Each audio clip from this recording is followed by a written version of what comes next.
Thanks for joining us for another For Investors by Investors Long Beach podcast. As always, we're proud to be your all-education real estate resource without any kind of sales pitch. If you'd like to attend one of our meetings in person, we meet on the last Thursday of the month at the Grand in Long Beach, California. You can RSVP on forinvestorsbyinvestors.com/Long Beach. To find more investment resources such as blogs and podcasts and content from other FIBI groups, you can go to forinvestorsbyinvestors.com and search our entire library. Now, on to the podcast. I hope you guys got one or two contacts you may want to meet afterwards for get an understanding of what everybody did and what resources you can bring to the table. Networking is where it really starts. It really does. When I was raising capital initially, I was going to 4 to 5 networking events per week. Every single week, trying to just meet new people consistently over and over and over again. And that's really where the work is done. So that being said, I am a CPA. I've flipped over 600 houses. We flip about a month right now. We do a lot of value-added multifamily properties. We own a management company and a renovation company and a brokerage out in Tennessee. We raise capital for different syndications and things like that. We have a couple of short-term rentals as well. And I have a 2.5-year-old son and a daughter coming. So my life is going to be interesting very quickly here. So my shotguns are polished. That's all I have. But that being said, I think property management is probably one of the hardest things to do from the real estate perspective. I mean, it's a whole business in itself, and it's probably one of the most important things that you have to learn and understand as an investor how to do right. Because if you do it wrong, your properties are not efficient. Your properties don't meet the projections that you think. There's so many issues that come out of property management, let alone the crazy-ass tenants that you have to deal with. I mean, honestly, that's the hardest part is the tenant base and just dealing with crazy people. And so I guess I'm leading into my first question, which is, Robert and Will, tell us about your craziest tenant story. I want to know. Craziest tenant? I got a crazy story. No, don't tell that one. Okay. No, we need that one. There's a horrible one. No. Go ahead. No, you go ahead. No, well, she's the brains and I'm the brawn. So she's inside doing systems and other things when I'm out meeting and greeting people, and mostly it's people that want to kill me. I've had many people threaten my life. I've had many people that were high or drunk or both, and I've had guns pulled on me. It's the key is you just got to treat people with dignity and respect. And I learned, we had some properties up in East LA, and they were always talking about don't disrespect me. So I would lead with that going into a property. Look, I'm not disrespecting you. Don't disrespect me. And that kind of gets things, oh, wow, he's kind of speaking. I can understand that lingo. But most of it is just about people that they're scared. They don't have any place to go. They haven't paid their rent in a long time. And they got to go. And so you have to go out and talk to them nicely and just reason with them and let them know that's how it's going to happen. We can, it's either going to be, so there's so many. It's, that pretty much sums up the crazy ones. That's what they want to do, Right. There's all emotion in that point. Exactly. Right. Yeah.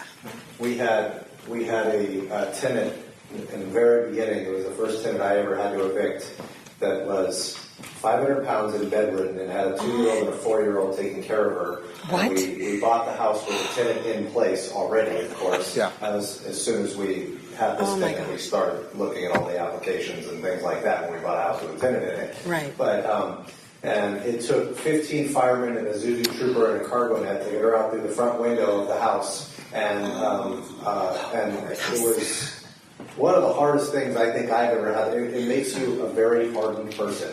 The reason that was okay with me is because the 2-year-old and 4-year-old were not in good hands. They should have been with the father or something else. They were taking care of the mom. And there's really, really a lot of hardships out there. It's very sad. And property management, after a while, you hear every excuse there possibly is about why there's no rent and things like that. I actually gave this lady my personal business card to try to help her, and was saying, look, anything we can do, we'll let you catch up $50 a month, let's just get this done right. And there was obviously a story about how the father got into drugs and was taking the disability money and things like that, of course, and I gave her the benefit of the doubt, and I came back later with no rent again, and again and again. It took me 3-4 months to actually do it, which I should have done it within the first month. And at the end of the day, I go back there trying to collect rent, and the sliding glass door shattered all over the ground, and she's like, I don't know what happened. It was just like that. I'm like, and she's 5 feet from it. She can't get up, So like, I'm going, I was just blown away. Like, this is crazy. It makes you a hard person. And unfortunately, with property management, I think the most important thing is to stick to your rules and stick to the specific guidelines. Ron, can you touch a little bit about some of those guidelines and those rules that you stick to as a property manager when you're trying to enforce, the rules that you have to abide by, from paying rent and taking care of the property and things like that? Sure. We have all of our owners that we work for, they all kind of have their own different vibe, their own different rules. Some of them are very stringent on, 3 days late, 3-day notice, and really want us to follow, which, that's what's nice about having a property manager in place, is that we're the, kind of the shield between you and the tenant. So we're dealing with all of that and hearing all the stories and all of that kind of stuff. And then for us, if we have the owner saying, I don't care, this needs to happen, they need to pay on this certain day or whatever. We also have owners that are very sweet or very lenient and very, we have one property currently that, how many units is it? 8, Marius? It's about 8. It's about 8 units, and he bought it just really for the land because he was collecting kind of properties around it, and he knew his end game was to bulldoze it and build something more units. And so we have a lot of the tenants there that, and none of them know that that's the story, but we have a lot of tenants there that fall behind or don't pay their rent, and always have a story. And he's like, I don't care. I was gonna send this one guy to eviction. I think we're set to bulldoze it in April or something like that. So it's like he doesn't care. He didn't buy it for the rent. He bought it because for the land. So we. What? I just have something I want to say. Oh, okay. So he bought it for the land, so he doesn't care. And one thing I wanted to touch on with all the tenant stories that you hear, a lot of times in a building, if you have multiple units, there's a kind of a culture that goes along with the tenants. And if you let the guy in number 1 not pay his rent, or you let him slide, number 3 is right behind him, and then number 5, and it kind of snowballs a little bit. And because if this guy finds out that you made a deal with this guy, well, then my husband got laid off, so can you make a deal with me? And it does kind of snowball. So that's why we try to keep stringent policies as far as paying rent and things like that. We have these guys that actually we ended up evicting, but they did for a long time. They didn't pay their rent till the 25th of the month, and they always paid a late fee, but it was because they didn't get paid till the end of the month. And so the owner was okay with it, but we didn't broadcast that or let them broadcast it to the rest of the tenants. So. It's pretty interesting, the culture thing that you're bringing up, because it's absolutely true. As a management company, you can change that culture. You can actually go and massage the people in a way to where, no, you're going to train them the right way as far as what you want them to be doing. And we had just had this issue come up. We have an online payment system with our management company, and they have bulletin boards, and we didn't realize that ours was on for one of the management companies, and somebody was complaining because it was out in Tennessee. It was like 0-degree weather, and they're like, my heat is not getting past 65 degrees. It's required by the tenant landlord laws that it needs to be heated to 68. We're like, it's 0 degrees outside right now. Like, this is like once a year that this happens, or twice a year that it's this cold, right? And then, of course, someone else posts too. We see the post that comes through, and we thought it was going to us, and we see someone else post, oh yeah, I'm cold too. And then one more person like, shut that off right now. I don't want to see that. Yeah. You know? So, I mean, and I'm like, we're giving them a platform to sue us right now. This is great. You know? Right, So, right. And so we immediately went out there and you know, we're looking at how we get space heaters or whatever we can do to make it warmer just because of that issue that came up to try to solve any liability. But, you know, there's some crazy stuff that happens. So in terms of strict procedures, every time that they don't pay the rent, after the third day, they get a 3-day notice. All the time. Sometimes they don't pay the rent to the 9th or the 10th, but they pay a late fee. And we'll talk to the owners and we'll get the feeling for how they want to handle this. But if they don't pay the rent after that 3-day notice, they get another 3-day notice the next month, and they go straight to eviction. Because they're either training you or you're training them. So you wait 1 month and then the 3 days. So we have some owners that say, second month we'll have some owners that say send them 3 days, send them straight to eviction. But a lot of people, most of the people, 80% of the people, they'll leave it into our hands and say, look, 3-day notice after they're late here, 3-day notice after the second month, and it goes directly to eviction. I go through and tell my team that they need to monitor those types of things. And with a brand new tenant, we have a certain guideline where it's like we got to train them right. If they're late, if they're immediately getting evicted and they're getting filed on. You know, with some tenants, like you said, they're paying the 25th every month and they're paying the late fee every month. Right. You're taking a little bit of a risk, you know, on you know them not paying through that end of the month. But if they're communicating with you consistently, you know, and they're telling you I'm going to have it on this date and this date or something like that, that's one that you know you don't want them to move out because it costs you money every time they move out, right? And so it's a very difficult thing to gauge and to train someone else on how to act the way, you know, and do the right structure for, you know, and every different business owner is going to be, you know, or owner of the property is going to be different too every time. So it's not that simple to do. You know, we have guidelines as a management company, but at the same time, it's always subjective, right? Like that next tenant, like how far are they behind? Are they communicating with us? Are they saying they're going to be there? Did they break their promise more than once on a deal or something on a what they said they were going to pay? You know, all of those types of things. So we got a question over here, and then I'll come back to you. I saw him first. I'll go with him first. Okay, go ahead. What's a reasonable late fee per day? $5-10 a day? What do you charge? 7% of the rent. So It's a late fee. It's a late fee. Per day, or what's the... It's usually per month. Per right? month. So Per month. Per month. Yeah. So, so one late fee. And I think in Tennessee it's 10, but I mean, I don't know. okay. Is it 7? By law, 7 is the highest you can go here. Okay. So, and 7% of the rent divided by 30, or that's California is a very tenant-friendly state versus Tennessee is a very landlord-friendly state. Right. So tenant landlord laws are extremely important for that. So on those situation where you're describing with Dave on the 25th, do you still serve and knowing that pattern and know that they generally follow through? Do you guys still serve them the 3-day pay quit, like on the 3rd of the month or 5th of the month or whatever, and it's just kind of like, okay, if you paid and we turn it up, or do you wait until 3 days after the 25th and then serve them? Usually, in a situation like that, we'll wait until the second month is late and then we'll file. Like that's us, you know, on our side, and then we have an automatic.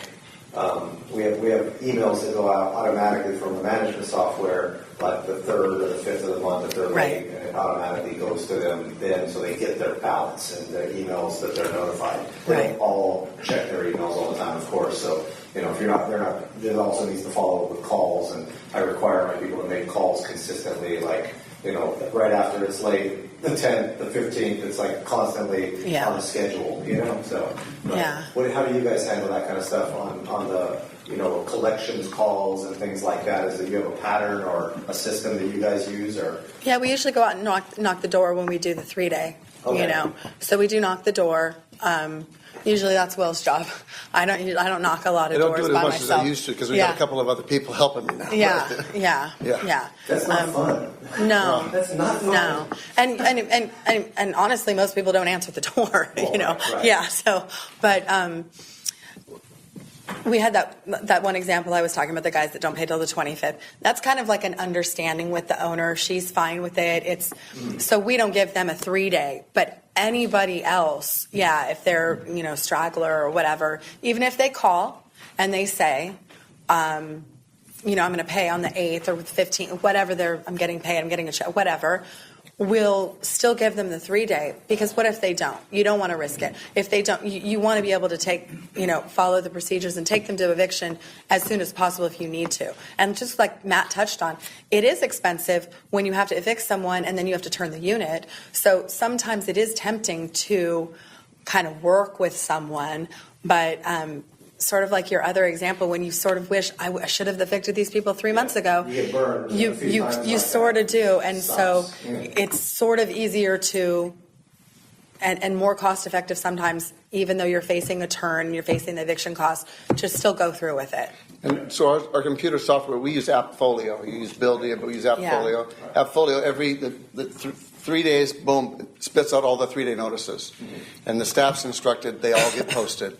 Because it gives us leverage and it lets people know that they're not paying. We're paying attention.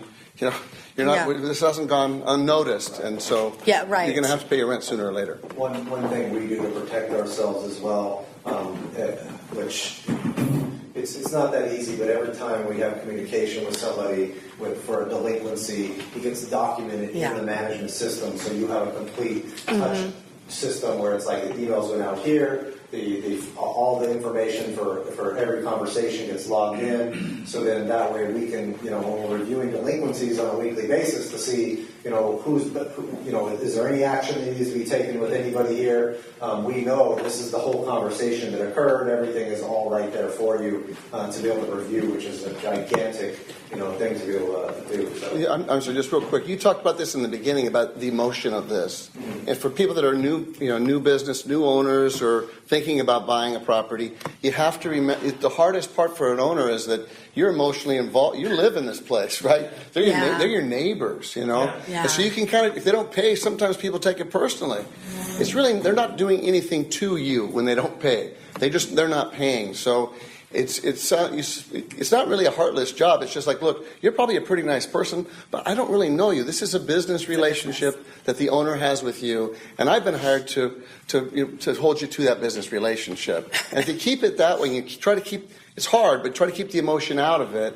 It's a lot easier. It's almost like you as a taxpayer don't want to be negotiating with the IRS directly because you might curse them out and not actually, get anywhere. Yeah. It's, the same type of thing with, you can manage. I actually recommend if in a duplex type situation like that, or a fourplex type situation, or something like that, really helps you learn a lot of the tenant landlord laws and how you want something managed correctly. Yeah. But it's not easy. You should not. There's a more efficient use of your time than actually doing that when you could be hiring a management company that is in the business of doing that and has systems set up to make it efficient, right? So and also has that lack of emotion involved that you're going to have each time when, he's probably knocking on the door already realizing that, hey, look, this person could be freaking out on me. This person could get mad. And it's the most important thing in the world to, keep a soft tone and not have any aggressiveness and be super cool with these people because they are your customer, whether they're paying you or not, they're still your customer in this case. And so, touching on that aspect of things, we all know that, and just so everybody here knows, my direction with this meeting is we're touching on each major aspect of the property management business so that you guys can understand each piece. We're going to go over the leasing aspect, we're going to go over, tenant retention, we're going to go over accounting and things like that, and that aspect of things. So that's the direction I'm going. And, speaking of them being your tenant, your client and your customer, what do you do to retain that tenant? What are some of the things that some of your owners want you to do, or some of the things you guys recommend to those owners to keep them longer when a 5-year tenant is way more valuable than the 1 year turnover type tenant that you really don't want because it costs you thousands of dollars on every turnover to get that thing back again. Right.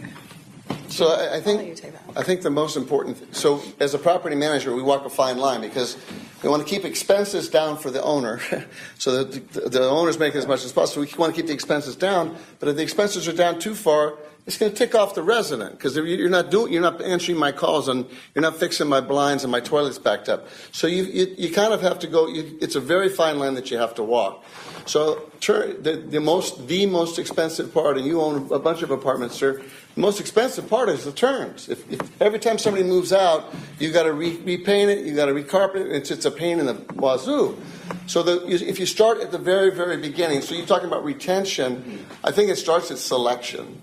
The property and the tenant. People, yeah, it really starts at selecting the proper tenants. Because if you select the proper tenants and you've done the right things and gone through the right process, that person will stay there. It's when you haven't done that proper. You know, we moved in some. People run into that all. We moved in some a nice couple into in these units. They were so sweet and nice. Everything checked out. They made money. The credit was good. Before they paid their first month's rent, they moved in 6 other people to the apartment. Yeah. It was over. I went in there and it was unbelievable. So they as a part of the lease. Now this is one of the tips I was saving to the end.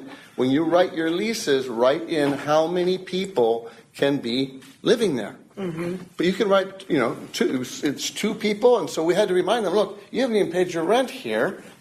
But you said 2 here, and there's all these people here. There was a service issue. I'm getting off on a track, but there was a service issue there, and the mother that had moved in was there, and I hadn't met her before. So I walked in and said, "Oh gosh, I'm sorry, I haven't met you. I work with a property management company. Do you live here?" She says, "Yes, I do. Nice to meet you." And she introduced herself. So I got her dead to rights, So when I called up the daughter and I said, "You've moved in all these people.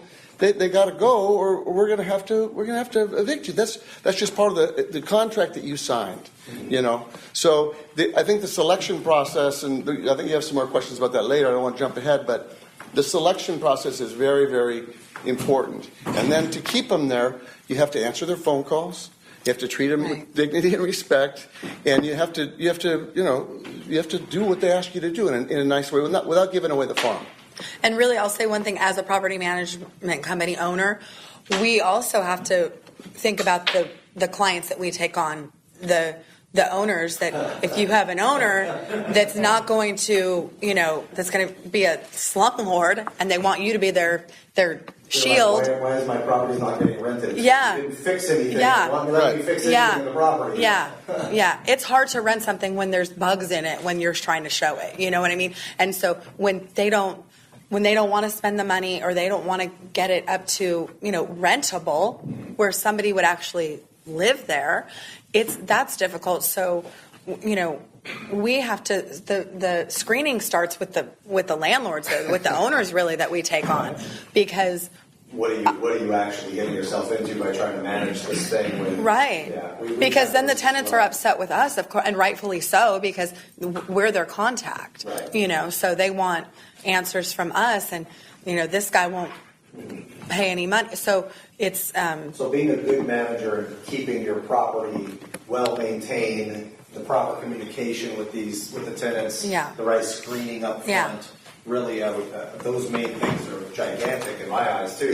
Yeah. We'll go through and we'll ask owners if we have good long-term tenants or something like that, or someone that's not missed a payment for like a year, we'll go through and recommend, hey, you want to go spend $20 and go buy them a gift card to Kroger so they can buy a turkey for Thanksgiving or something. Right. Kroger's the grocery store. On the East Coast, It's the Ralph's. Yeah. I have a question though. Aren't there like zoning laws or like health code laws where you can only have so many people in a unit? Yes. Right. So it's actually they could be breaking a law by having that many people Yes. there. So then that's another, not just the contract. Yeah, right. And that's really important too, the lease aspect of things. If you don't have an attorney that understands eviction law and tenant landlord laws, writing your leases and things like that, Right. I mean, you're going to get yourself into trouble really badly if you don't do that, especially in a landlord-friendly state like California. So, question. You regularly go check on the properties to find out if other people are living there, right? Of course, Yeah. yes. Yeah, to find out. Because what if you never have problems with the property? You never We used- know the property. Well, if it's a home, we go there twice a year. A single-family home. A single-family residence, we go there twice a year. And you have to go, if you got to inspect to expect, we'll drive by the outside more often than that, but to get inside, sometimes people just have laundry piled up against the wall. Pull the laundry back, there's mold on the wall. I mean, there's any number of things that could happen. But we take, for a single-family home, we'll go out twice a year. We take time-stamped photos of every room, and we do like an inspection, and then we get that back to the owner. If there's things that are off, we'll ask them right then and there, you got to fix this. You're going to have to take care of this right now. So somebody couldn't have extra people living there for 6 months? No. Usually there's, if I go by there, there's cars, there's cars, there's coming and going. I usually meet most of the neighbors. I'll go and give my card out. Hey, we just rented the property across the street. I'm the landlord. If they're bothering you, if they're partying too hard or something like that, please give me a call, because I'd like to know, and I'll help you resolve it. I try to meet the people around that's a single-family residence. On a multifamily property, if there's 16 units or above, we've got a resident manager. And on multifamily properties, we've got people that see them at least every other week on the outside. And I can tell pretty much if people are coming and going. If there's drug activity on the property, there's telltale signs. It's so hard to, if somebody says, oh, well, that's just my friend or my mom visiting for a week, or my cousin or something. So how do you, unless they give themselves away, right. Oh yeah, hey, I live here, right? Right. That's not going to happen all the Yeah. time. Yeah. So how do you guys, get those people, extra people that aren't authorized on the lease? That's really hard, because you just got to go inspect. And you got to show up early in the morning and late at night. And you're dealing with fair housing laws if you knock on their door and try to get in without 24 hours notice, right? So it's tough. It's a tough situation. You kind of got to be crafty about it, and so you can always go in twice a year to inspect smoke detectors. So we go in right before Christmas. We say, hey, we want to do you a favor. Everybody's going to have a Christmas tree. We want to make sure if it starts to get on fire, it doesn't do it without an alarm. So we'll go in December before Christmas. It gives you a good excuse to go in, and they think you're doing it to help them. Then we do the same thing at the end of June, because it's going to be 4th of July. And there's a lot of fireworks stuff. Fireworks, my God, it's crazy. If something falls on the roof, we want to make sure your smoke detector works. So people go, wow, they're here to help me. This is fantastic. That's when you go through and you get to see kind of what's going on. If it's a happy unit or if it's a sad unit, It also stops the preventative maintenance stuff that's going to get a lot worse, over time. And Water leaks especially. And it also fixing those little items that may not be even the tenant's fault are huge tenant retention bonuses as well to do that. To that walkthrough and on that property. And it also, are they keeping up the AC unit? Are they keeping up the major things that they're supposed to be doing as living in the property and keeping that maintenance up themselves? So, You deal with a situation where, let's say, when they first moved in, they didn't have any pets. And then let's say 6 months down the line, 10 months down the line, all of a sudden they have a service animal. That was one of our bonus questions for the Service animals are really a hot button issue right now, and emotional support animals, and the laws and rules are always changing as to what we can ask and what we can't ask. If someone just moves in a pet, let's say they didn't have a pet and then they move in a German Shepherd and it's not emotional support or they don't have any paperwork, then we give them a 3-day. It's a 3-day notice which is to get rid of the dog. Excuse me, you want to say, because our leases say no pets. There's a pet addendum that says no pets. It's all about ones that do have, we do allow pets, but then they just say that they have pet later on.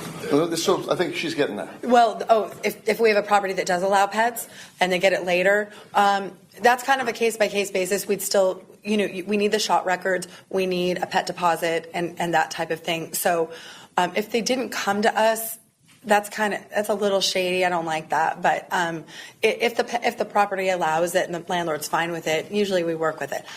The shot records, your insurance company loves you. Right? That's the first I've heard of that. Wait, I want to talk about the emotional support animal. Okay, go ahead. Okay, so Emotional support animals is the big thing now, and people are getting certified online, and they can get a doctor's note, like from a real doctor, that says, "Oh yes, I need this," and we have to accept it.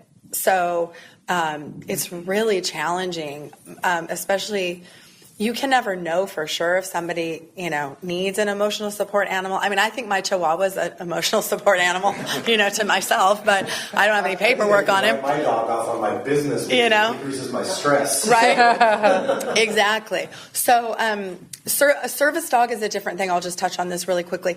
A service dog is, a seeing eye dog, or a dog that does something for someone that, so that they can live, and a service dog is the kind of dog where you see at the restaurants, only service dogs are allowed, and they can bring them right in the restaurant. You can't ask anything if they say I have a service dog. You can ask for the paperwork, but you can't ask, well, what does the service dog do, or what's your disability? You cannot ask that. Emotional support animal, same thing. And the reason people are doing this emotional support animal thing is the two big things, so they can fly with their dog or their pig or their duck or whatever on their lap. My. Yeah, and or so they can rent somewhere. Service tiger or something. I mean, I've seen these stories on the news. Yeah. Well, I had a friend who came back from Afghanistan. He had a service vet. Right. And a lot of vets have it because of that. Yes. The vets really do. Yeah. So there are people. Oh, for sure, and I hugely believe that, and I think that there are a lot of people that legitimately have it. It's just sort of taken off this sort of other kind of thing that people are just abusing it, and it's sad because the people that really do need them are now being looked at with a side eye, I don't know. So really, there's not a whole lot you can do about it. As a landlord, specifically, right? No. As a landlord. For service animals, no. For emotional support dogs, now at this point, we can't do anything except for ask for a doctor's note or record, that kind of thing. Can you even ask for a shot record? Well, here's the deal. Here's another hot tip. Pick up your pens. This company's only been around for about a year. It's called PetScreening.com. Yeah. And it cuts down on, this is a technical term, it cuts down on the bullshit. So they have to, when they go to our website to log on to fill out an application to tenancy, there's a little icon there that says, are you what does it say? That's a really... Are you a pet parent? Are you a pet parent? Like, we love pets, right? Yeah. You go there and they have to fill out. They got to upload their letter from their psychologist, and this PetScreening.com has a national registry of all legitimate emotional support dogs animals. and service dogs. Yeah. So if they got it online and it's not legit, it won't show up there. So now I can say, hey, guess what? Sorry, but the pet screening thing, it didn't say that yours is official. Yeah. So we don't have to accept it. That's kind of the answer to your question. It's not a real good answer. It's the biggest hot button issue right now in property management is the service animal support animal thing. Yeah, if someone comes approaches you with an emotional support animal to move in, and they have the proper paperwork, and they say they're part of that pet screening, do you collect deposits on that? No. No, you can't collect a pet deposit on a support dog. More good news. Yeah. California. Yeah. Right? Wow. Yeah. They take care of the property and the test because they really do. That's their... Right.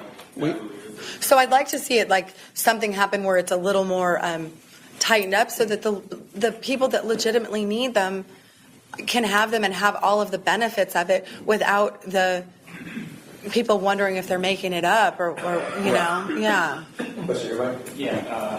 What was the name of the website again? It's called PetScreening.com. Yeah.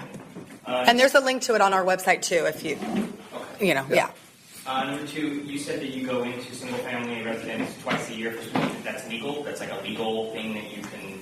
We have to notice them, give them 24 hours notice. Yeah. But we'll write it into the lease as well for a single-family residence. So we're going to be there twice a year to inspect, make sure, and we kind of to make sure everything's working for you and everything's operable. But we're doing it for the owner as well. Right. And so a checklist sort of for preventative maintenance on a house is different than on an apartment, but so we've got a bullet point things that we're gonna lube the garage door openers and change the air filters and the AC, just the things that you have to do every 6 months.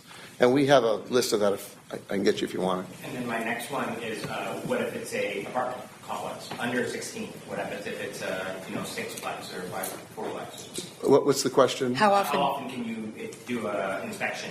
We do the right before Christmas or right before 4th of July. So even if it's a larger apartment complex? Yeah. Okay. There's a property management company in Long Beach that they change out shower heads every 90 days because there's sand in the shower head, and the flow changes. So they bill the owners for each shower head they change. And I think they take the shower heads and clean them out and put them into the next guy's place. I don't know. But it's yes. But we go in every 6 months for sure, at least. When you guys are doing your tenant screening up front, what are some of your guys' requirements, and what kind of rigmarole do you put them through before they are able to lease from you? What are your kind of requirements? So one of the things is tenant law, right? So we have a criteria. It's for somebody who's new. Come up with a criteria that you give when you give them a rental application. You give them the rental criteria. This is what we are looking for to accept you. Right. So if they're out of this, they're not going to get it. This protects you from California fair housing laws. So that's basically a line item requirements list for a tenant to move in. We need you need to make on your pay stubs. You need to make 2.5 times the rent. At least 1 year current rental history. No evictions. No unlawful detainers. And you tell everybody. So if they're once they read this, if they're spending the $45 for the credit check or whatever it is, they already know they can't. This is what we're looking for. If you don't have this, don't bother to apply. So it sort of protects you to do this. Now, we ask for on the application. They ask for 5 years of rental history. If you call their last landlord and that landlord wants them out of that property so bad, they're going to give them the best referral they've ever heard. Yeah. So what you want to try to do is you want to get the one before that's already gotten rid of that guy who says, oh my God, stay away from this one. Gee, they're unbelievable. That's the kind of referral you want. So we call everybody on the rental history.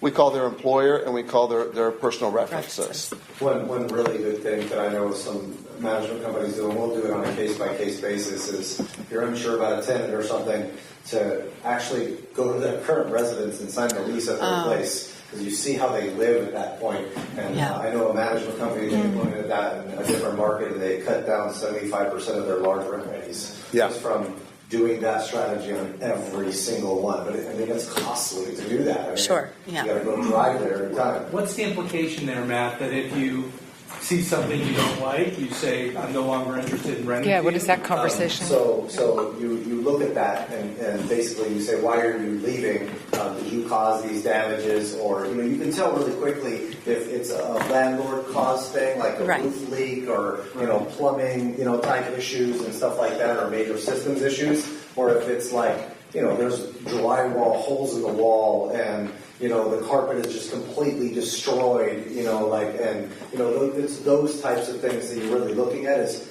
are they, why are they living in that kind of environment? So, we'll go there and look and get their application there or sit down with them, and also sign the lease just as a second check. Most of the applications are done online, but we'll go over the app with them, right there at the property, and stuff like that. But the tenant landlord laws out there are way easier. I don't know if you have any issues with that here by going into their, sitting down. The application stage, I can see it being an easier. I've done it before, not with showing up with the lease, because if you show up with the lease and it's a wreck, you can't. Well, I'm just kidding. You can't really do that. But what you can say is, hey, I need to pick up a couple extra pay stubs. Can I stop? I know it's a pain in the butt. I'll swing by your place and pick them up. Can I do that at 6 o'clock? Make an appointment. If they're like, I'd rather meet you at Starbucks, or if there's some reason you can't go there, that's a red flare. Right. So they have to make 2.5 times the rent, and then are you allowed to do criminal background checks on employers now in California? Well, you can't. If employers are smart, employers won't tell you very much. Well, of course. So, but you can do background checks and criminal checks They're a little more expensive, but you have to do them for every single person in the building. Right. So we had somebody with a 36-unit building said, I want a criminal check on this guy. Well, wait, we haven't done it on anybody else. Yeah. Existing tenant you're talking. No, somebody coming in new, and we can't do it on this one because we didn't do it on everybody else. So now that's your fair housing. You're singling this person out. So if you wanted to start that policy and do it for everybody, you can do that. And they're really we do that. It's like we use TLO, and it's like $6 to $10 extra for a background check or something. That's extra awesome. on top Yeah. of that. Yeah. So you just don't make the money on the lease, but I mean on the application fee or whatever. Right. At the same time, it tends to work. Every once in a while, you see something that comes up, and you're like, that wasn't on their credit check, but you can see the last like 5 criminal offenses that they had, and you're like, well, if there were 20 and they're 50 now or something, then okay, but if it was a month ago, you're going, wait a minute, I'm a little nervous. They're waiting trial. On the same subject, like if there's application, there are 4 applicants, all over 18. Yeah. Can you run 2 main household, all the background check, everything, criminal eviction, and then 2 soft check? Can you do that? No. You have to do all the Yeah, same. all of them. Even if it's one application, you are not discriminating. You basically saving the money for them versus charging $45. Well, you're saving the money for them, but you're putting you can do whatever you want, but I Right. advise you to run an app and a credit check on every single person that you get. A separate application, separate credit check for all 4 people. That's the way we do it. I've had people show up and say, well, I'm applying for a lot of apartments and my credit isn't that good, but I've already run my credit check because I don't want you to ding my credit to knock it down. That's a red flare. Don't. We have to run the credit check because I have a fiduciary responsibility to the owner of the building to run the credit check. If I don't and you don't pay the rent, then it's on me. So I would run the credit check and get a different app on every single person. It's like, do you see that sometimes it's a 4 over 18 you have to run? That's like if you're charging $45, that's $180. Maybe that person is good, but now he run the credit at 3 places, now $600 out of pocket before he even just get yes, because he already run the credit with 2 or 3 different landlords or companies. Yeah. Do you run into that? We don't much. Yeah, I haven't. I haven't really run into that. If they don't have the $45 for a credit check, all 4 of them, I'm worried they're going to be able to pay the rent. If I don't know. I would just, you got to do it. And It's just as policy. It's just you got to do the same for every single person. Yeah. Can you guys talk a little bit about your move-in and move-out procedures, and what do you guys typically do when you're moving in a tenant or moving out a tenant, and what kind of rules are there? We have a move-in, move-out checklist that has everything about the house or the apartment, the stove and the kitchen and the bathroom and everything. Usually 99% of the time when we're moving someone in, it's been turned, so there's not really an issue. We might go through and the guy painted the doors and forgot to put a doorknob back on the closet or some weird thing, and we'll say, okay, we'll write that down. We'll have our guy come right out and take care of it. But we sign it and they sign it, so we go through it together, and we have pictures, like he was saying, time-stamped, so that we know this is, the day that they moved in, the day before, what have you, when we do the walkthrough and give them their keys. And then upon move-out, we do the same inspection. It's actually on one sheet, so here's the move-in, here's the move-out, and we go through everything as well with them. How soon after that move-out inspection do you have to bill them for damages and communicate with them on those damages? It's 31 days. Is it 31 days? Yeah. It's different in each market. A written policy of what normal wear and tear is and kind of help define what they're supposed to do, like say clean it before. That's a great question. Yeah, that is a great question because we can tell people, you're going to get dinged because you painted this wall black, or you're going to, we can kind of tell them what they're going to get dinged if we see it, or if they call us. And in the tenant landlord laws also, there's specific guidelines as far as paint should last 5 years or 4 years, and carpet should say type of thing, right? So but you can bill them for a percentage of that carpet up until the 5 years is up or something like that, right? I believe here. Yeah, and the other thing on a move out is when somebody gives 30 days notice, they have a right to have a walkthrough 2 weeks before they leave. Yeah. So when they give us notice, we say we'd like to do a walkthrough with you 2 weeks before you move out, so that we can identify any changes in the move in, the move out. You know what it looks like now, and show you some pictures. So 2 weeks gives them the ability to bring it back to the state of what it was, what it looked like before. So they can hire a handyman and pay it out of their own pocket instead of taking it out of the security deposit if they want. About 50% of the people take you up on that, and then of those that took you up on it, maybe 20% of them did any of the work. But you have to give them the right to do a walkthrough 2 weeks before they move out. If you don't do that and they moved out, then there can be problems in the eviction court if it was an eviction, or if they come back to you for the deposit. Can we talk a little bit about probably one of the hardest things to do, tenant leasing and marketing for the tenants? What do you guys do? How do you guys market for any particular unit? How do you guys do that? Well, because we do it so much, right? We've scaled our business so that like we were talking about earlier, a lot is automated, and we have a lot of software, things that kind of work together. We have our software that we use for all of our properties. When we have a vacancy, it pushes it out to, do you know how many websites? 100? It's 98 yeah, websites. 100 websites that people go to find rentals. They're also it's also on our website as well. Okay. As far as the leasing, we have another program where we can set the times where we're going to be at this property from 8 to 10 Saturday morning, and then people go on and they make their appointments to see the property. We do the rental applications online. So do you make them do you take an app first before you do the showing? Is that No, what you do? Okay. no, we do the showing. We schedule it. It's nice to have this program because the program then sends them a reminder, and then if somebody gets a reminder, they're oh yeah, I'm not going to go check that one out tomorrow. It's Appfolio, right? Appfolio is our software that we use. The one that's so there's an add-on Appfolio. When you have Appfolio as your sort of your mothership, you can do add-ons, and so we've done one for maintenance and we've done one for leasing, and for those of you that have small portfolios, it's called Tenant Turner. There's Tenant Turner, and there's another one called Show Mojo. Show Mojo is a little bit more expensive, but Tenant Turner. So when the leasing agents we meet, we say, okay, we've got 6 vacancies this week that we need to get filled. We go on Show Mojo, and you tell Show Mojo when you're going to be there, and then it's online to 98 different sites. And so people just start signing up, and the emails the text, we get text and emails. And so we have such a shorting houses in Southern California. Yeah. We don't have. Yeah, we had one that we were turning because of the holidays. It just took a long time. It's an old building, and we want to get it leased up by February 1st. It wasn't finished until.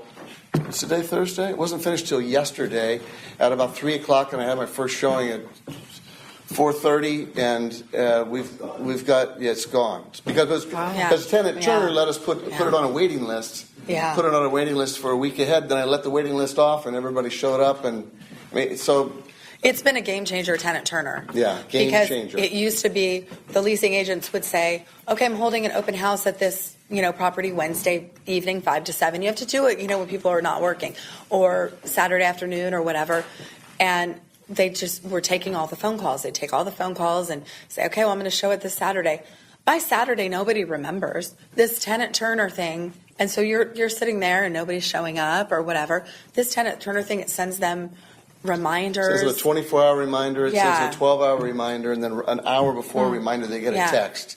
And so they show up, or they don't. Or they say, hey, I'm not going to be there. And so, oh, great. So I don't have to hang. Everybody, there were 6 people that were supposed to be here in the last 45 minutes, and 4 of them showed up, 2 canceled, I can book. You know? Yeah. It's interesting. Out in Tennessee, we don't have the housing shortage, and I think everybody's not going to have the same benefits. Yeah. Sure. You're going to have as a manager, Right. Here in California Yeah. with that aspect. We use a software called Rently, Yeah. a lot, Sure. which is awesome. It's an automated software. It syndicates to a bunch of other sites as well. Yeah. Yeah. And people can automatically show that they basically get a code. They have to put their information in, including their credit card, and then they show, they can set up their own showing. So Right. you don't have to be there after hours late at night or something like that when they're getting off work.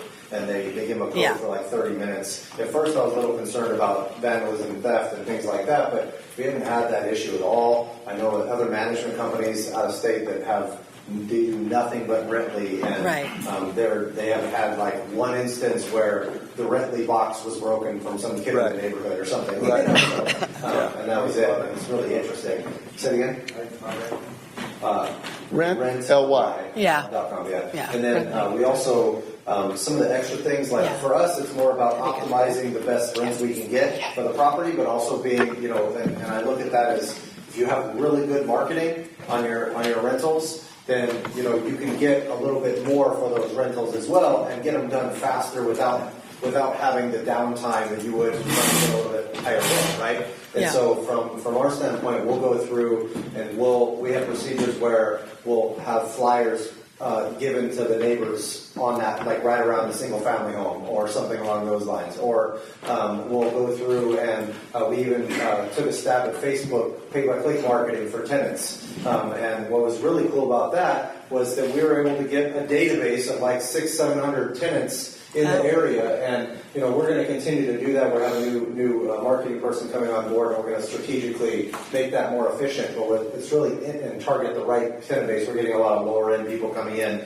and we were targeting higher end rents, and so we're recalibrating that to the right zip codes and things like that. But what's interesting is that we have a database now of all these tenants that we can market to on a monthly basis, just like an email marketing campaign. Right. And so if you think about marketing for capital or marketing for deals or marketing, all these different strategies you use in real estate, it's interesting to try to apply some of those things to, your rental properties and your property management company on the marketing side as you learn that. Even so much as the newsletter management company or, having the little notifications on their fridge, the magnets of your information and, being in their face saying, you can call me, we're here to help you type of deal, Right. So and it helps a ton, when trying to lease these out. So For some people that are new, if you put a rental listing up, you'll get 100 phone in this market. You'll get 100 phone calls. Then you got to call all 100 back, and you got in touch with 18. Mm-hmm. Then they're calling you back, and they're calling, and this Rently or Tenant Turner, that takes all of that off the table for you. It's just it frees up so much more of your time. and if you do have to call them back too,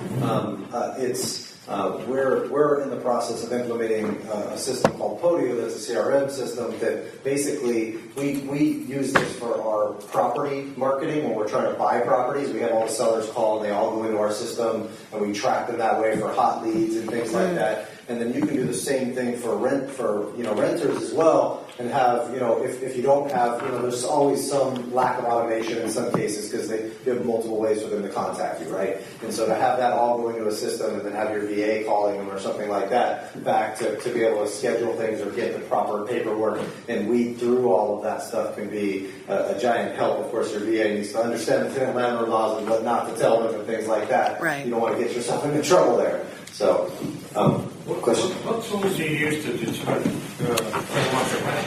How do you go to Craigslist? Good question. There's a website called Rent-O-Meter. Rent-O-meter? Rent-O-Meter is the best one out there.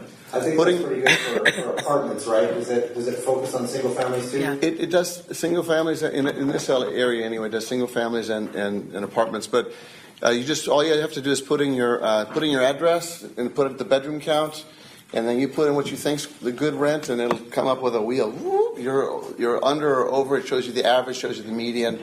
It's down and dirty the best way to do it. Yeah. Another one I use is Rent. That was really good. Maybe back and forth. I like those sites, but I also like to go on all the sites that people market on, like the Zillows and the Craigslist and all these different areas. And I like Zillow because I try to do the. Granted, their data is skewed, Yeah. but at the same time, there's listings on there, right? Yeah. So you're able to see what else is available in your area, what the square footage is. So I pull comps just like I do like a market value sale when I'm trying to buy a house, where I'm literally going through and looking at the cost per square foot of every unit, seeing what the range is in the area, how many units there are, because sometimes, I'll go look just at the current ones listed or the last 6 months only. You don't want to see everything on there because there'll be thousands, and you want to look at your property type as well. But just being able to pull comps on your property, which, we have a management company, so it's easier to do that when you already have properties in that area. You're like, okay, I got these ones over here, that makes sense. But also being able to go and look at it from the standpoint of, okay, what's available now on the market right now that's my competition, and let me pull comps on this in multiple ways. And the Rent-A-Meter is by far an easy way to go to get that thing, so you kind of get your gauge, I think, So what I always tell people too is that it gives you the average. But if your features and finishes are above average, you can get above that rent. If your features and finishes are below, you may get below. So it just kind of gives you a pretty good ballpark. It's more of an art than a science, just like calling a house. Yeah. Right? So You have to have the pro account, right? Actually, you don't. It's a free account. They're trying to go pro. They're trying to for $9.99 a year or something like that. But if you don't have the pro account, it limits you to 2 miles out. What does Zillow? No, Rent-A-Meter. You don't want to go further out. All I really want is 2 miles. Yeah. If you want to be closer to that? Yeah, I go within like half a mile. Yeah. Like is what I'm looking at. Right. 60 a figure. Okay. And then what's your theory on, like, let's say the average rents fluctuate $800, right? You can go $800 more than, or not. You know what I'm saying? Like the higher house or something like that, right? Sure. Do you think that the higher the rent, the more that the tenant won't stay as long? Like, you know what I'm saying? Like, Well, less, do you think they'll stay longer? So I learned this lesson the hard way. I used to manage they used to call them studios or bachelors, all these bachelors in a row. And it's like we're running a boarding house because apartments are something where it's either some kid who just graduated, get out of his mommy and daddy's house, and he's so excited, he can't stand it, he's got this place. Or it's the guy who just got divorced, and maybe he's going this way, but the kid's going this way. So the kid, as soon as he gets his money together, is going to get a 1-bedroom. If this guy can get his act together, he's going to get a 1-bedroom too. Now, if you have a 1-bedroom, boy, he or she's going to get maybe somebody that they fall in love with, and they want a 2-bedroom. So the more bedrooms, the more that they stay longer. You have a garage with a bunch of stuff in it. So if you've got a 3-bedroom apartment or a 3-bedroom house, they're going to put those kids in school, and then when the kids go stay in, the kids are.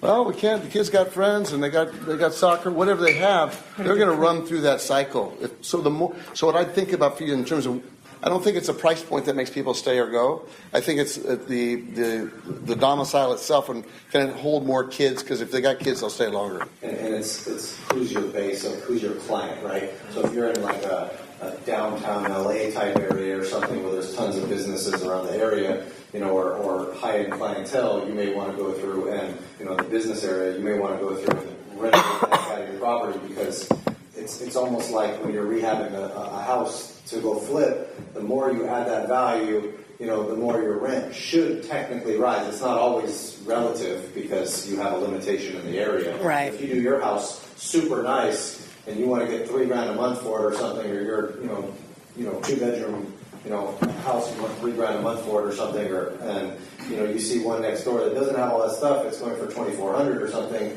It may be tough to go $600. Right. At the same time, you're going for that different client, so you want to compare your property, what it's going to look like after finishing rehab, to those other properties that are finished rehab also on the market, so you can compare apples to apples. But it's always an art. It's not like perfect, Yeah, you got one right there. We'll talk about it right after. Just thought about it. What about the whole thing where they're starting to think about pushing in California rent control like everywhere? Scary. Like literally everywhere. I mean, not just LA County. They're saying. No, do you guys know how that vote turned out by any chance? There was a vote on the 11th. It didn't. Right. They're not repealing it, but the thinking is that it's probably going to show up on the 2018 ballot. Of course. Yeah.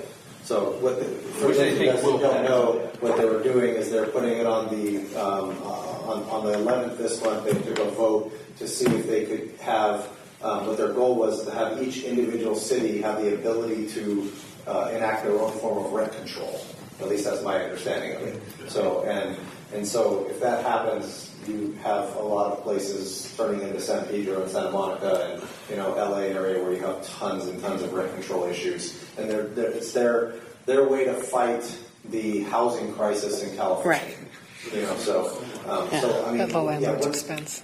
Right. I mean, it's not going to. Yeah, they're making slow board today. They're always going to fix anything. Right. And it's going to be a big problem. What's your guys' thought? I mean, as I said, it didn't pass, but it's going to go on the ballot, and they're going to push it about people to vote for it, just housing, whatever. I think it's inevitable. I mean, just because they're not doing anything about affordable, moderate income housing, they're not doing anything about that. So they can all feel like, oh gosh, we did something. We put rent control through. So some people are moving out of apartments and they're moving into single family because they're not talking about rent control for single family. So I know people that are selling their apartments and buying homes in the Inland Empire or Temecula, someplace Corona, because they can buy a few houses there that won't have that issue. The market's just going to tank. Yeah. It's going to be 1990 all over again. It's interesting. Yeah. Can you do any short-term rental management as well?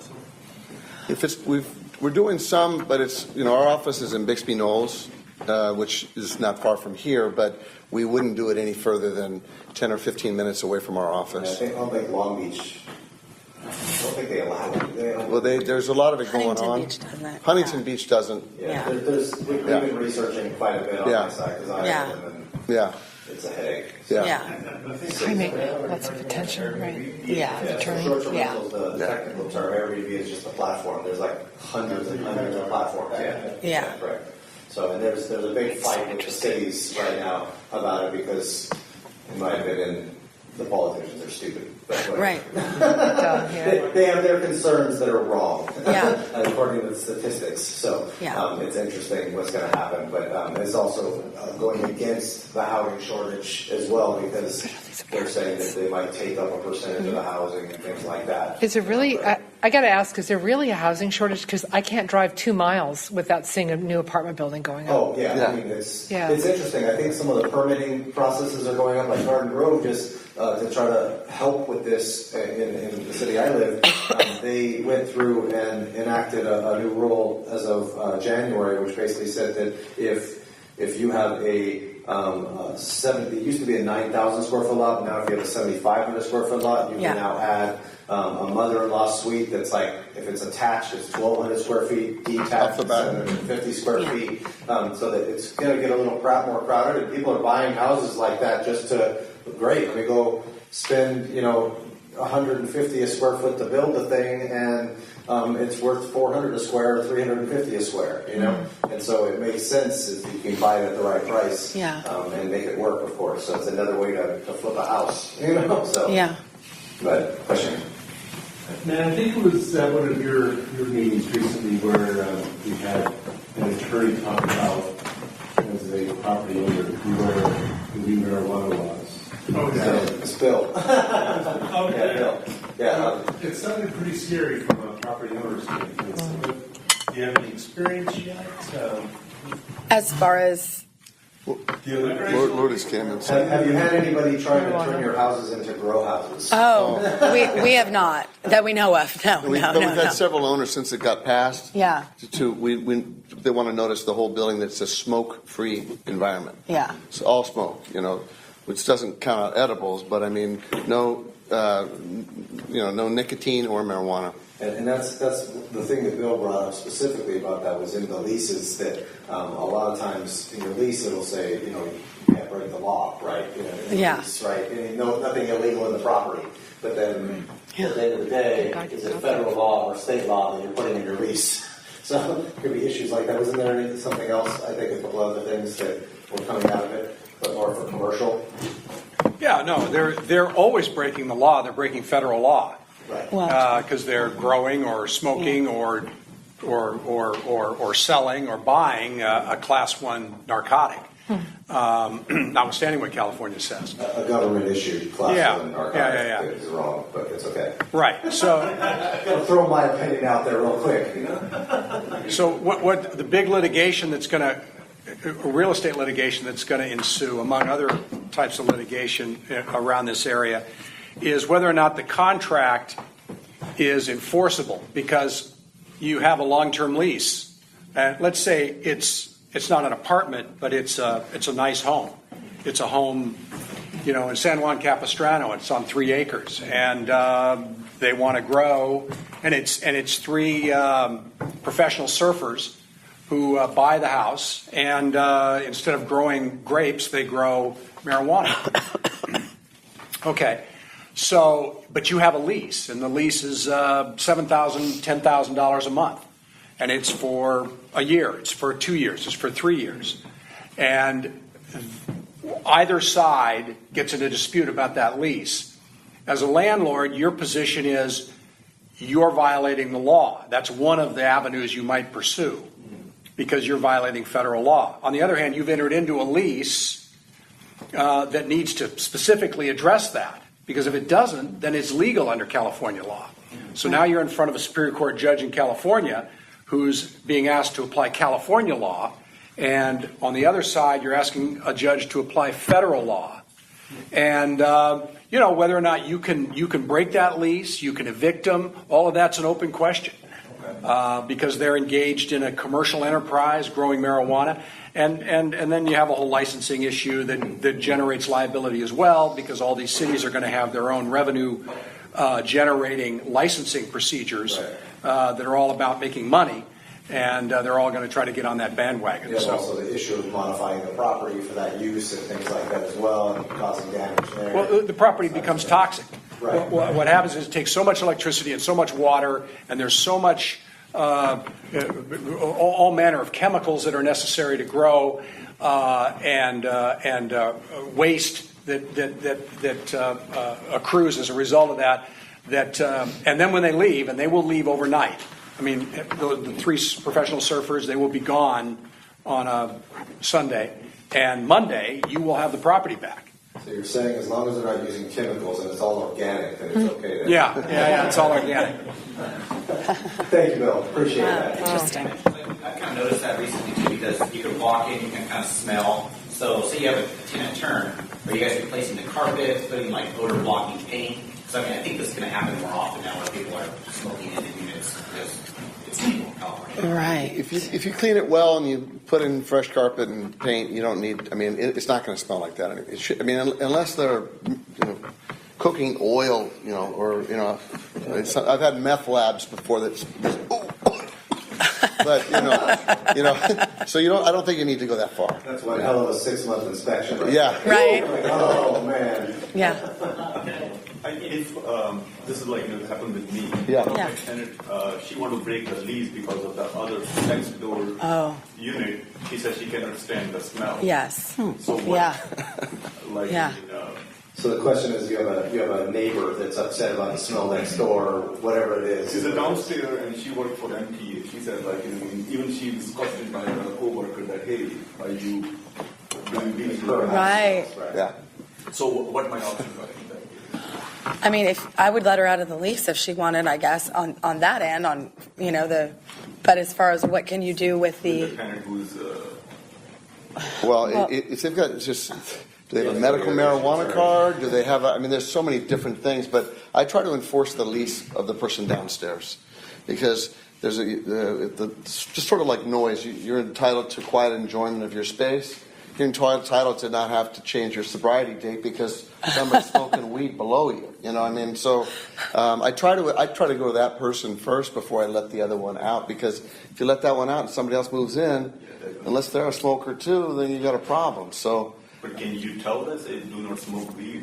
Is it kind of legally? Well, you can. It depends upon. If you have it depends upon your lease, right? Yeah. So you can amend the lease, change the lease to say, look, you can't do this. Yeah, that it's a non-smoking. Yes. Right. Yeah. Right. Make it a smoke-free building. You know. Another question right here. Yeah. It wasn't really a question, it was just saying that my wife is very new agey and she'll sage Yeah. Yeah. the apartment and smudge it and everything. Uh-huh. It smells very, very similar. Yeah. So sometimes it's like, no, I'm just saging the place. You're like, yeah. Yeah. That's what I told my dad in high school. Yeah. Question here. How do you guys deal with for maintenance repairs? There's the RRP rule that basically houses built before 1978. Right. There's a possibility of lead-based paint and all that. Yeah. And so whenever somebody does maintenance on it, there's like a whole elaborate procedure. They're busting out an area that's more than like 2 feet by 2 feet. Then they have to implement, putting up some plastic and Getting fans and sucking it out. and Yeah. also notifying the tenant, and putting signs and all that stuff. I mean, very, very cumbersome. But if you don't do it, the fines are really, really steep, like $10,000. Oh, yeah. Where are your properties? In LA City or county? It's a nationwide thing. Okay. So when we sign the lease, if the property's been built before 1978, they sign a lead-based paint. Understanding there might be some lead-based paint here. Most of the contractors and so we don't have it. I used to have years ago an in-house maintenance. We don't anymore. We use a lot of different contractors, handymen. So they're on the scene doing it themselves, and it hasn't really been an issue for us. Meaning that, if they're going to do the whole, if somebody moves out and we're reconditioning the entire unit, there's no tenant in there, so we really don't have to worry about that. I'm not sure that your contractors are telling you the straight poop. Listen, it's going to cost you an extra $5,000 because we got to put up all this stuff. You might want to try to use somebody else. I can give you a recommendation. Oh, no. I mean, I know I'm part of the Apartment Owners Association. Yeah. And I mean that's basically the law. It's been that way I think for about 10 years. The right people remediate that stuff when it's needed, correct? That basically, So- if you're any vendor that basically lead paint. Any If they're sanding it down and stuff like Yeah. that, right? I think Yeah. it's like 2 feet by 2 feet. But you can paint over it though, right? Without having to, you're not scraping everything down to this. As long as you don't- sanding and all that, you can paint over that paint. Yeah, Without having to sand it all. But like, let's say you're I don't know, fixing something, like got water damage or something, and it's more than 2 feet by 2 feet, then you would have an issue. So I think that's one of those areas of the law that is very difficult to get around and deal with. The ridiculous. I mean, it's not ridiculous because it can harm people, but the cumbersome nature of that. I mean, once you go big enough, then if you have the right contractor doing it or something like that. But, that actually lends right into it, into a good point, which is, how do you handle the maintenance requests when they come in? What's deemed like an emergency involved? And how do you guys communicate with the owners with regard to major or minor repairs on the property?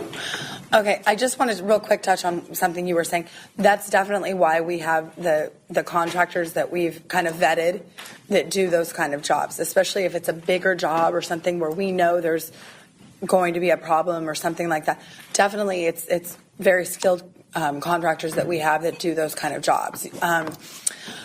So as far as maintenance on the property, we have a saying, fire, flood, or blood. So that's an emergency, right? And your sink getting clogged is not an emergency.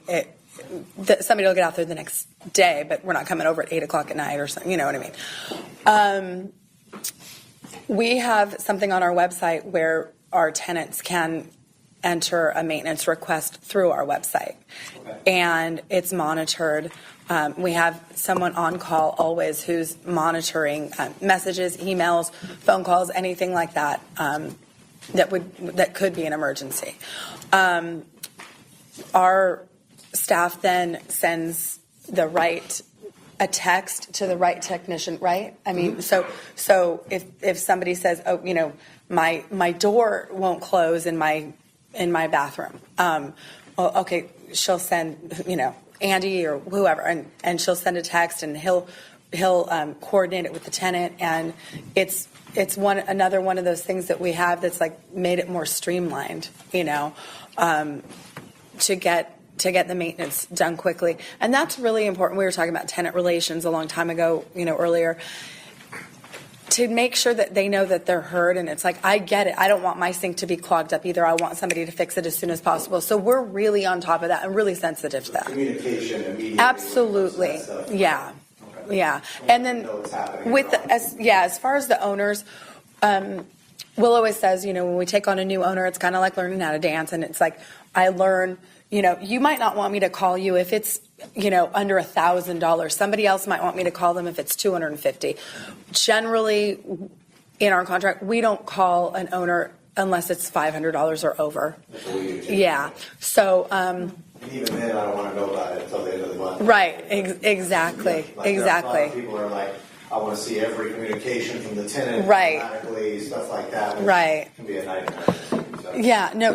Most of our owners are like that. They trust us. They know that we know what we're doing, and if it's some major thing, obviously we're going to get their buy-in. I think that's something that's a big deal that nobody talks about is the management company is on your team.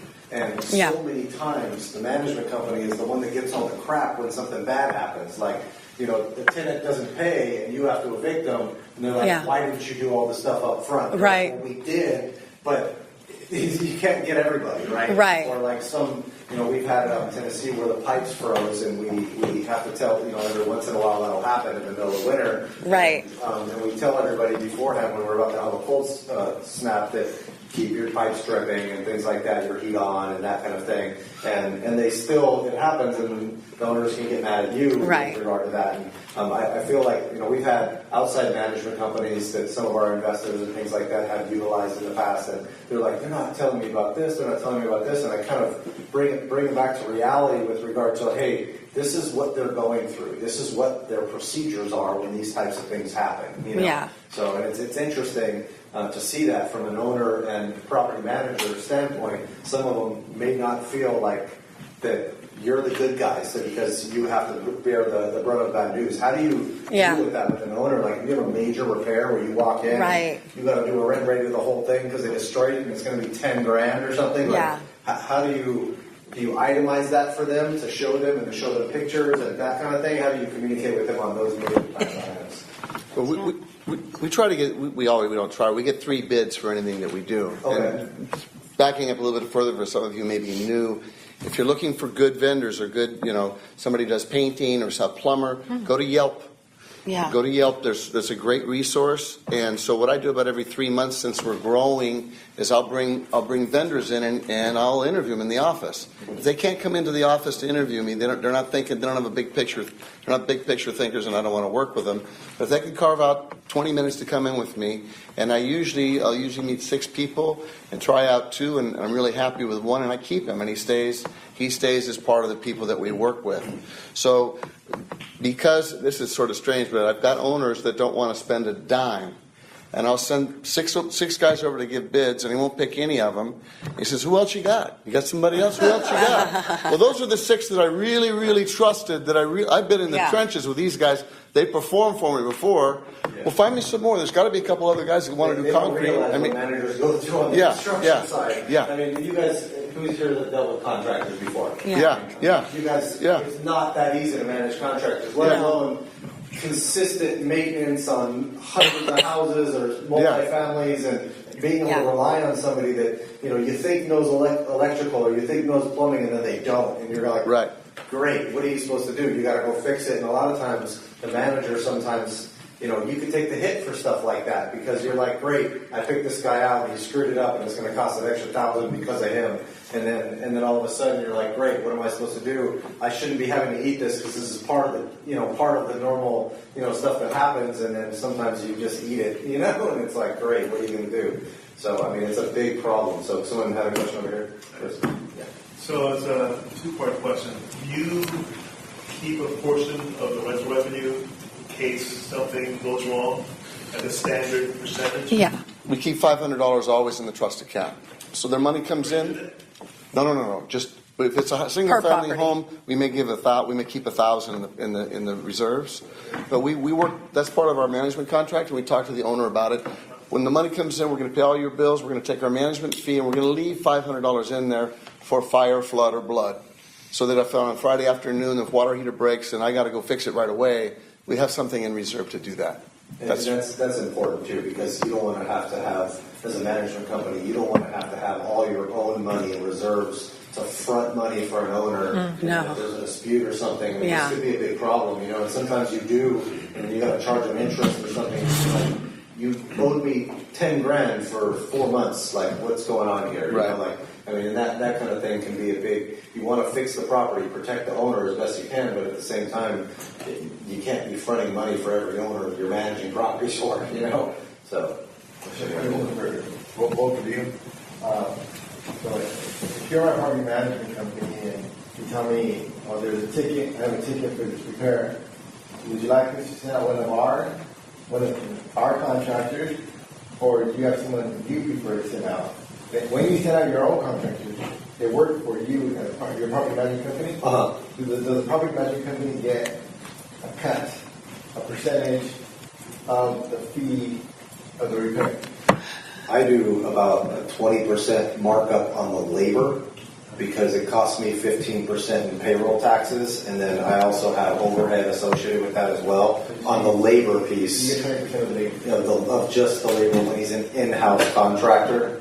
But when they're outside, I typically don't. Some management companies do, and it depends on the property. Like, it could be a totally messed up property, and you're taking this over from somebody, and they're asking you to go do a giant rehab, and you're like, well, I can't go do this whole giant house for free for you, or this whole rehab for free. You got to make money to make it make sense, right? So, what do you guys do? We don't charge an overage on the. We don't charge an overage on any of the vendors. And you guys are going to outside contractors. Yeah, all of our vendors are independent contractors. I've done that before, but managing contractors is hard. Managing a bunch of workers that are swinging hammers, that's even worse. So I'd rather let them manage those guys and that's their business and let them run it. And if they're competing, then I can get the lowest price for. I'm just saying, if you charge your owners of the property. Yeah.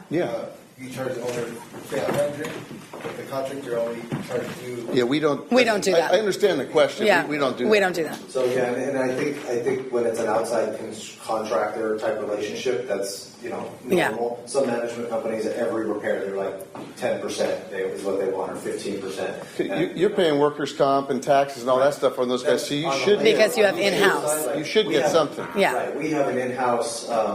We have one technician. And then we have a maintenance manager that also goes and checks everything and communicates and tells the technician where to go and checks out the problems. Yeah. Those guys on that labor, I mean, it's like $25 an hour for that, and it's a high level skill, as well. And so, that plus the payroll taxes and another, 5% or so for the overhead associated with that. I mean, we got health insurance and all that kind of stuff, that you have to pay for.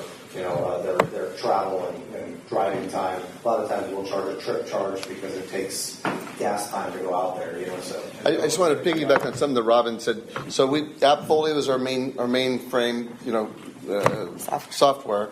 We have this add-on called Property Meld, and Property Meld, we get a text as soon as somebody has this. They go on the website and they say, "Hey, I got a problem."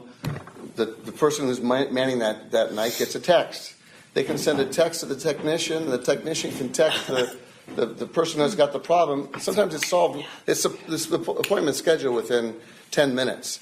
The nice thing, one of the reasons we use it is because it stops all this calling back and forth to schedule stuff. Property Meld. Yes. Property Meld, MELD. And and then at the end of the month, we're talking about vendors now, right? At the end of the month, we get a rating for each of the vendors, because when the vendor leaves the house, they get another text that said job's complete, because he's not going to get paid until he says, "Yep, job's complete." Okay, you can turn in your invoice then. That sends another text to the tenant. The tenant says, And they say, hey, how would you rate this person? And how'd they do? Were they on time?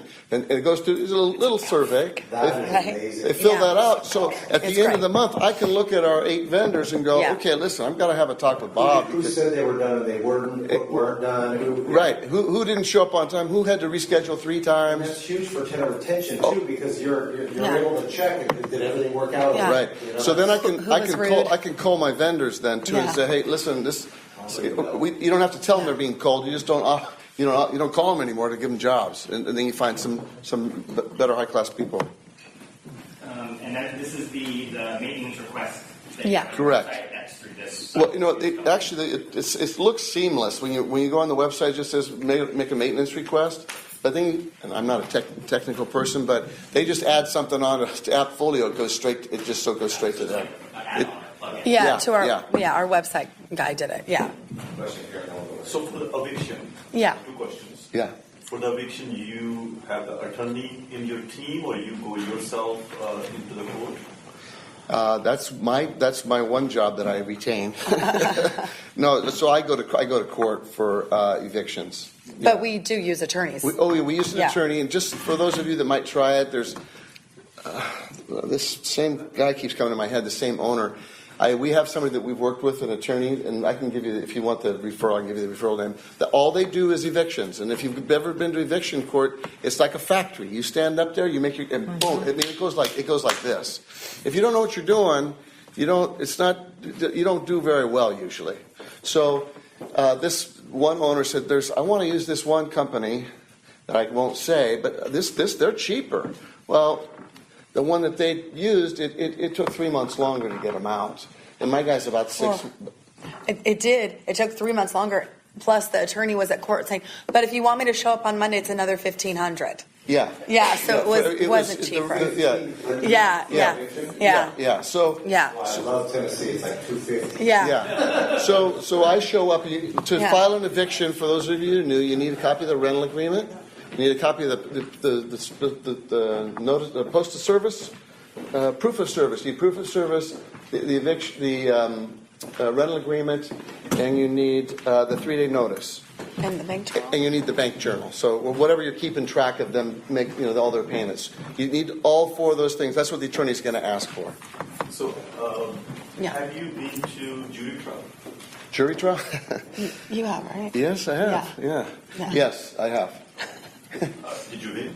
No, we lost, and we told the owner they should settle. We got the settlement down to $1,500, and the tenant wanted a jury trial, and the jury didn't feel they could get a fair jury trial here in Long Beach, so it went to Santa Monica. So it was a 3-day experience. And at the time, I hadn't put into my management agreement for anything above and beyond management, like court appearances above and, jury trial. So it was on my nickel for me and another person. But they ended up losing, and they had to pay $5,000 on top of that. Is the other party with Basta? The other party was what? Basta. Have you dealt with the Basta? Basta, no. Are you talking about the attorney? Yeah. No, there's one though that's really, really good. He takes everything. It might be the same one. Takes everything to jury trial. Yeah. This guy, if your tenant end up with a Basta, basically you are in other way screwed. Oh, okay. It cost me $20,000. Oh my gosh! Did you hear what happened with the guy who runs it too? He was. They caught him representing a landlord at a trial against one of his attorneys from Basta. Oh my gosh! Yeah. One of my clients told that. Yeah. Wow. You're saying that what's the name of the company? Basta. Doesn't it mean enough? In Spanish, right? Does it? It's a tenant's rights group. Yeah, tenant's rights group. Yeah. And you'll lose it costs them like $20,000, costs them $5,000. So it's crazy. So the very first thing he does, he will ask for jury trial because he can because he asked for jury trial. And once they ask for jury trial, any attorney you're going to go to is going to ask you $5,000 deposit because the attorney has it. It's better to settle. And when you settle for if it's rent control, $10,000. They start with the $15,000 settle. Yeah. Wow. So okay, question. One question. I know somebody does maintenance for national or something. I don't know if you guys do this, but they do it. So like pipes and stuff, getting clogged is normal. But like if they cause it, like some of the stuff like a rag down the thing, they actually charge them. They make the tenant pay for the plumbing to go out there. Do you guys do that? Yes. Yeah. And generally speaking, they have cameras now that they can, they can show that it's some little Gumby doll down there in the toilet, and a little rocket ship right behind him, and your kids put this stuff down there, you're going to have to pay to get it out. Tough things too. Is when you go do these repairs, you have to. It's not that easy to. You want to be able to build a tenant if you can, if they're at fault, each time, and the landlords expect you to look for that type of thing too, and see that. And it's not super easy all the time. It's not that clear, But it's funny, So for him, they have a lot of tenants there. Like he's good at maintenance, but if they know they caused it, they wouldn't call their own rotor. Yeah. So one last question that I want to kind of, which I feel like we went over a ton of the different aspects of management. When it comes to, I went through 5 managers out in Tennessee before starting my own, and firing myself and then restarting another one to make sure that was run correctly, and learned a ton out of this. And one of the things that I learned from different managers have different skill sets, right? Because a lot of times they're really good at leasing and bad at communicating with the owners, or good at repairs, and bad at something else. And so one of the things I found that a lot of them were really bad at was the accounting aspect of it, right? Which I know Appfolio does a ton for you. What do you guys do on a monthly basis for your owners with regard to statements, and and how do you communicate with them on a monthly basis with regard to the accounting aspect of things and repairs that have come up with expenses and that kind of thing? Is it all done through Appfolio, or? Yeah, we do send a statement every month, and it includes, a current bank journal. It includes a rent roll. It includes all of the expenses on the property and all of the income on the property, rent roll. Shows who's paid rent, who's not, who's late, who's, all of that. We email them a report. We also have an owner portal on our website so that they are able to access anytime they want information on their property. If it's in the middle of the month, they don't want to wait for the report. Okay. They're able to access that. And do you guys make like taxes and insurance and mortgage payments or anything like that on properties at all? Everything. Soup to nuts. All of it. Soup to nuts, yeah. Which is awesome. Like I have a lot of clients that invest with their own self-directed retirement account, and that's one of the most important things is to have a management company that will pay your mortgage payment for you and things like that, so that you're not having to cut checks from your IRA constantly and go back and forth and manage a property out of your IRA versus the management company account, which it's one check each month, which makes life a lot easier than having to do 5 transactions a month or whatever, a couple a month like that. Right. So it can be a big deal. And I think that service is, I hate doing the mortgage payments for the IRAs are okay, but I don't want to take on the liability for outside mortgage companies and and property taxes and insurance. I'm like, here's your links. I don't want to do it. You guys do it, but it's it's a service. But I also don't keep a very large reserve on the side for those types of things either. So, but it's interesting you guys do that. That's very rare in my eyes to see a company that does all inclusive like that. So it's pretty cool. So, and you guys are managing. Whereabouts are your guys' properties that you guys manage around here? As far north, we'd like to stay south of the 10, and we'll go out east to Santa Ana, Fullerton. I've got some properties in Riverside. I told some people here that if I had my druthers, we'd go for about 35 minutes north from around this office, right here where we're sitting. So and you're looking for multi-families, single families, that type of Exactly. Exactly. Yeah. Okay. My family has some in Glendale, but I'm going to sell them now that I'm hearing about the rent control stuff. Yeah. So, well, thank you guys very much. I think this was great. Thank you. You asked me to bring a couple tidbits, little secrets. If you're starting new or fresh when you're your first time, please refrain from giving them some deposit slips and saying, just put this in my account each month. Okay? A lot of people, they'll come to me And he said, I'm sick and tired of managing this, and we'll start managing it for them. And then somebody doesn't pay their rent, we put them in eviction, they're in eviction for 2 months, and all of a sudden, automatic, if somebody puts some money into their account, we got to start the eviction over again. So that really puts you up for a lot of exposure if you're letting them put money into your account. So on the Appfolio thing, if they're having paying their rent, we make a decision, we hit this little toggle, and it won't let them, we can't collect any more rent online. But you can't do that if you give them deposit slips.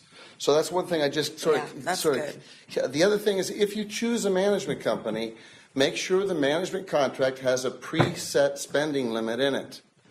Okay, so it's usually $500 or something like that, but some don't have a preset spending limit. And so every month they're spending more of your money than you're getting, and they sort of say, well, we had to do this or that, but the expenses, you don't have any control of the expenses if you don't have a preset spending limit. So I just read those contracts. I've had them go in there and say that they get a $50 per month fee, whether it's rented or not, and they have the exclusive right to sell the property for you if you're sick and tired of it. I'm like, great. They get to let it just sit there vacant and get to pay either way. And when I'm sick of it, then they get to go sell it for me, and they have the right to sell the property and get out of here. So there's a lot of issues with those contracts you want to be careful about. That's it. That's it. Great. That's awesome. Okay. What's your monthly fee? It depends on the building or where it is, and I mean, single family about 10%, 9.9%. And for using for finding the client, the 10? It's 50% of the first month's rent. Yeah. For leasing. Yeah. Well, thank you guys very much for coming. Let's give them all a round of Yeah. applause. Thanks for having us. Look forward to seeing you guys at FIBI Manhattan Beach on short-term rentals. It's going to be the first Wednesday this month. Who's the speaker? It's the second. We have Jay Massey coming. We have Mark and Yuko McMahon coming. And then I think an attorney as well. So, and then we have here at the end of next month, we will be doing it on resetting your business every 90 days. So, thank you guys very much. Feel free to network.